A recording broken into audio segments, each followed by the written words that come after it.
Hi, sweet friends. I'm Cord, and I am the founder of ZENTS. Hope you are all having a beautiful Saturday, and welcome to the ZENTS Wellness Room. First of all, I'd like to share with all of you, with a very happy heart, that we created the ZENTS Wellness Room Facebook group. Please, all of you, join there. From now on, we will be having all of our wellness content, all of our free wellness classes, yoga and meditation, fitness, specific tips, nutrition, all of it living there. I invite all of you to join the ZENTS Wellness Room Facebook group, and please invite any friends, any family, any loved ones. My goal is to help as many people as possible during this moment. I believe we're at a crossroads, and I believe that in this moment that we are all having this pause or this rush, whatever you're experiencing, we're all experiencing it in a different way, that we have an opportunity to go deeper and to learn more about who we are and to become more resilient. I am certain that on the other side of this, that we can become clearer and more loving and more compassionate, and that we can birth a new world that is better for each of us and for humanity and all beings on this planet. So please join us there. Tons of fun content, deep inspiration, wellness classes, all for free for all of you. And then secondly, this is the last day of the 30-day Healing Breath Challenge.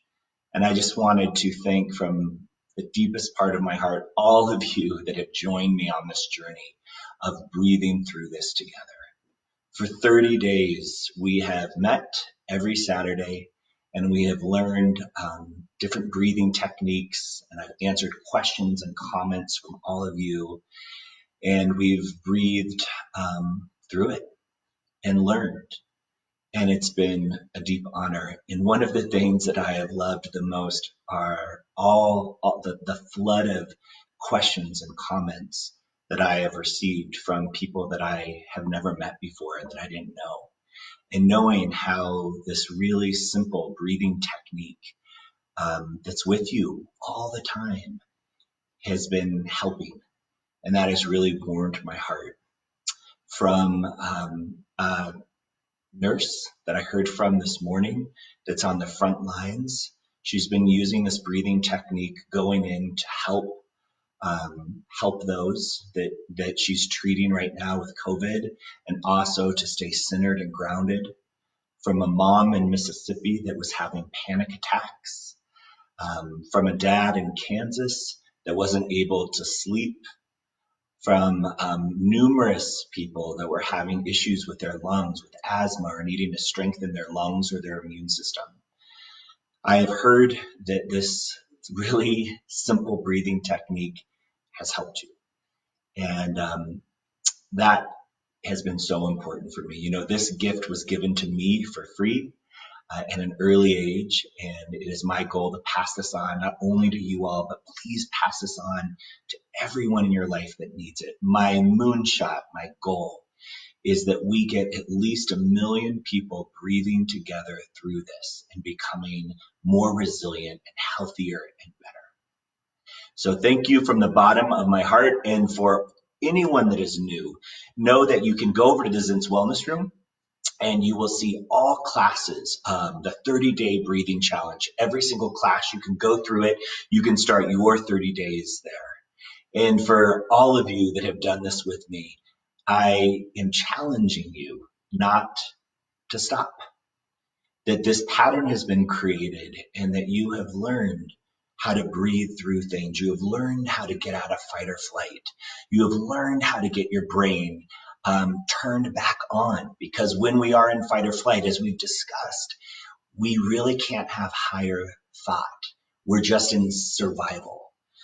But really, we want to do more than survive in this world and in this moment. We want to thrive. And the key to that is making sure that we breathe and get ourselves out of fight or flight and into a higher thought process where we can see community and love and connection and figure out what this next new way is that we're going to be doing. So the first week, you were committed to breathing 3 minutes in the morning and night. The next week, you did 5 minutes, the next 7, and this week you ended at 10. So that ended up being 20 minutes a day, which is transformational. So going forward, you can keep it just as is. You can keep that time, or if you need to move it down to 7, whatever is right. But I just encourage you to stick with this practice in the morning and also in the evening.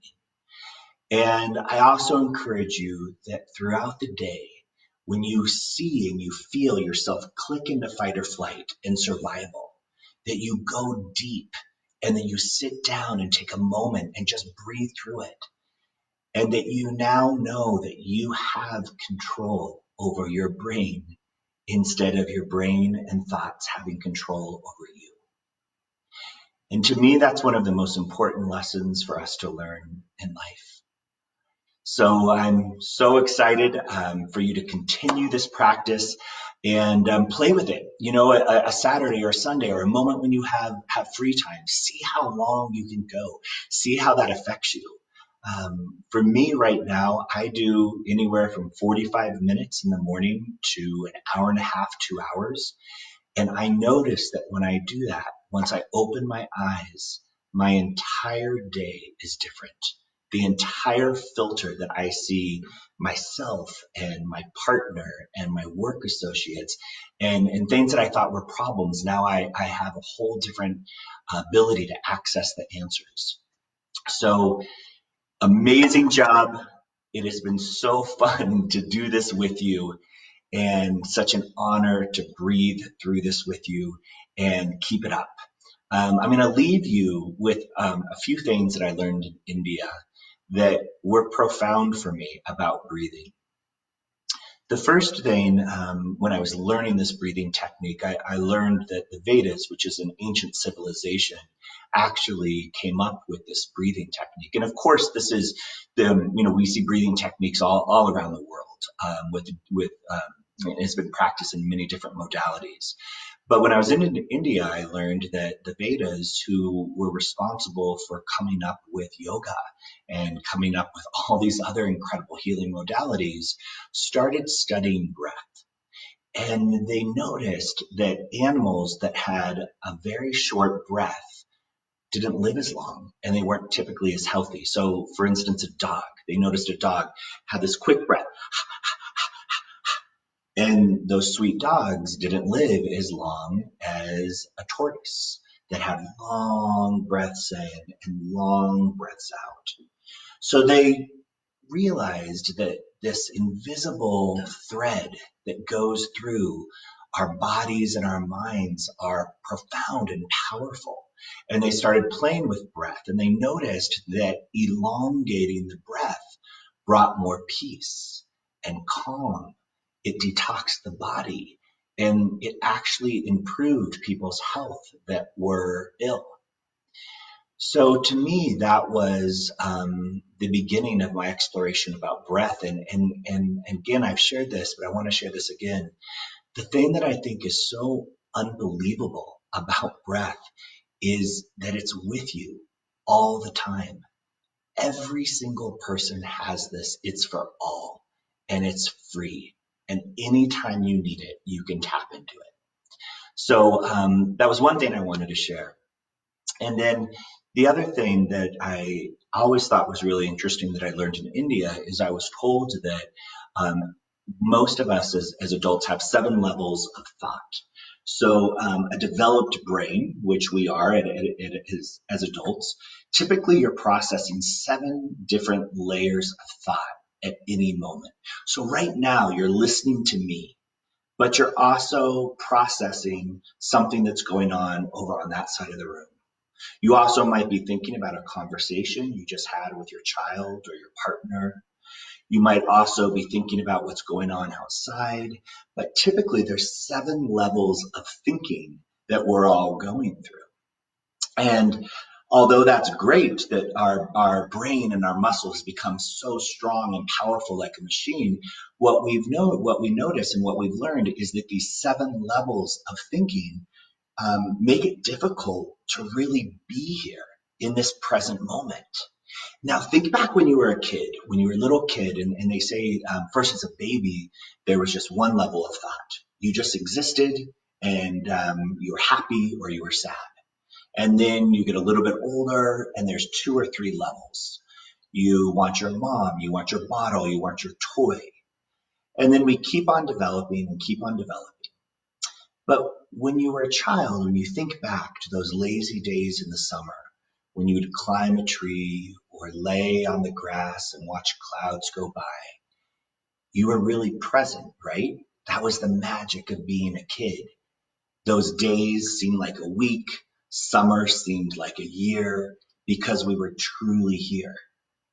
And then the older we get and the more developed our brain gets, and we start developing those layers, it's harder to be in this moment. And that's the reason why you can be driving home after work and be in so many levels of deep thinking that you get home and you don't even really remember the process of driving. But you did, you got home safely, you did it, but you were also thinking about 6 other things. That's the reason why oftentimes when we're listening to our partner or someone, we're not truly sinking in and listening. We're thinking about our response back. We're thinking about all these different things. And we miss really important parts about connection and community and love. So what I love about this breathing technique is slowly, it starts calming down the 7 levels of thought. And I've noticed that and seen that in myself. That when I'm doing, sometimes I have a day where I have plenty of time and I'm going to do a half hour or I'm going to do 45 minutes. I notice that when I open my eyes, that active brain that was thinking about all those levels maybe is down to a 5. And I see my partner in a different way. When I go get coffee, I notice the person that's handing me the coffee. I notice the twinkle in their eyes. I'm truly with my mom when we're talking on the phone and I'm more present. And then I've even experimented with it. I've said, okay, this weekend, I'm going to do as many hours as I can. I'm going to do my own retreat, my own meditation and yoga retreat in my home. And I'll do it for a couple hours and then I'll eat and I'll read and I'll do it for a couple hours. And I notice slowly, those levels of thought become less and less. And I return more to how it felt when I was a kid. So this technique that I taught you, and not that I even taught you, that I shared with you, that was shared to me, is going to soften and quiet that level, all those levels of thoughts. And because every day in the modern day world, we're working out one part of our brain, this technique will work out the other part of your brain where it can be more balanced. We all have the experience of a mind that's overactive, fast, we can't control it, that it's controlling us. So this is the tool to control your mind, to control your thoughts, to become more peaceful and calm and happy and more resilient. So I hope that helps. It has been such a deep honor to share this space with you and to call you my friends and to breathe through this wild moment together. I know in the deepest part of my heart and soul that we are being birthed, that we are in the middle of a moment that is brilliant and beautiful and scary and hard and all of it. It's a mix and we're all feeling it and you're not alone. But when I look at nature and I look at the birthing process, I see that doesn't come easily. I see these beautiful, brilliant lives that we are and that others are didn't just happen. We were created. And then the birthing process was hard. There was crying and there was screaming. There was moments of maybe we can't do it, but we did. And we're here. And I know that we not only will continue to be here, but that we have a moment to really reassess how we want to be here, how we want to show up for ourselves and for our life and for each other and for the planet and for animals. And that feels exciting. And I'm certain that amazing things are coming. So I am sending each and every single one of you all my love, all my health and peace and joy from my heart to yours.